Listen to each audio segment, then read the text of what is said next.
నువ్వు నిద్రలో భయపడినప్పుడు నీ నుదుటి మీద విభూతి పెట్టినటువంటి బొటనవేలు, నువ్వు అన్నం తినకపోతే బెంగ పెట్టుకుని నీకు చందమామని చూపించి పాటలు పాడి నీకు అన్నం పెట్టిన అమ్మ, నీకు పాలిచ్చిన అమ్మ, నీకు ఒంట్లో బాగుండకపోతే మొక్కుకుని ఉపవాసాలు చేసిన అమ్మ, నువ్వు వృద్ధిలోకి రావాలని తీర్థయాత్రలు చేసిన అమ్మ, నీకు 5 మార్కులు తక్కువ వచ్చి తండ్రి దెబ్బలాడితే కళ్ళ నీళ్ళొత్తుకున్న అమ్మ, అటువంటి అమ్మ రుణం నువ్వేమిచ్చి తీర్చుకుంటావు?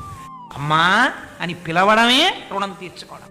అటువంటి అమ్మ ఎటువంటి కారుణ్యమూర్తియో, ఏం చూసి అమ్మ మిమ్మల్ని అంత కష్టపడి పెంచింది? కేవలం తనూభవును ఆత్మనిల్పి అంటారు. ఆ నాభి సంబంధం తెగిపోవచ్చు బయటికి వచ్చిన తర్వాత, ఆ హృదయ సంబంధం మాత్రం తెగిపోదు. తను అంటకాగిపోయింది బతికున్న నాళ్ళు భర్తతో, కానీ తన శరీరం వదిలిపెట్టేసే ముందు మాత్రం ఆ కొడుకుల్ని చూస్తూ కొడుకుల ఒళ్ళో తలపెట్టుకు చచ్చిపోవాలనుకుంటుంది. భర్త పక్కనున్న